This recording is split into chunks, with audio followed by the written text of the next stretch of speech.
తాటికల్లు తాగేటాడు తాటి చెట్టు మాత్రమే ఎక్కుతాడు. వాడు అంత కష్టపడి మన కోసం ఒక గుడిసెలో తెచ్చి ఒక కుండ సీసాల నీ పోసి తాగిపిస్తుండ అంటే వాడు నిజంగా తాతనే. నిజమా కదా చెప్పండి. తాతకు సలాం వేసుకో. పుట్టకు చీమకు యుద్ధం ఏమిటో చెప్పగలరా మీరు? నేను చెప్పగలను, వింటారా? పుట్ట చీమలు కష్టపడి పుట్ట కడతాయి, కానీ నాగరాజు వచ్చి అండ్ అది జొరుతాడు.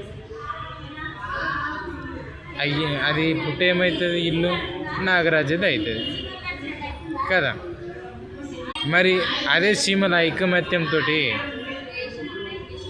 అదే నాగరాజుని కుట్టి చంపేస్తే ఎలాగుంటుంది ఒకసారి ఊహించుకోండి. అలానే జీవితంలో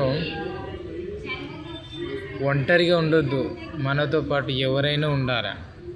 నీ ఫ్రెండ్ అయినా నీ ఎవరైనా సరే, నీతో పాటు నీ ఫ్రెండ్, నలుగురు ఫ్రెండ్ ఉండాలి.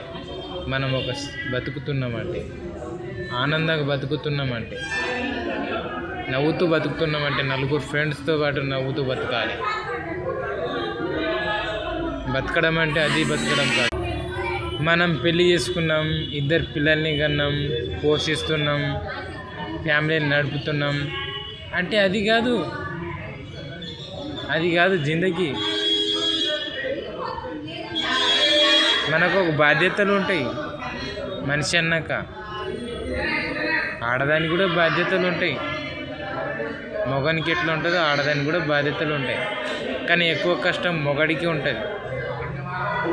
ఆడదేంది నొప్పులు వచ్చినప్పుడు మాత్రమే భరిస్తుంది, కానీ మొగడు చచ్చేంత వరకు పని చేస్తూనే సవాలు పడుతుంది.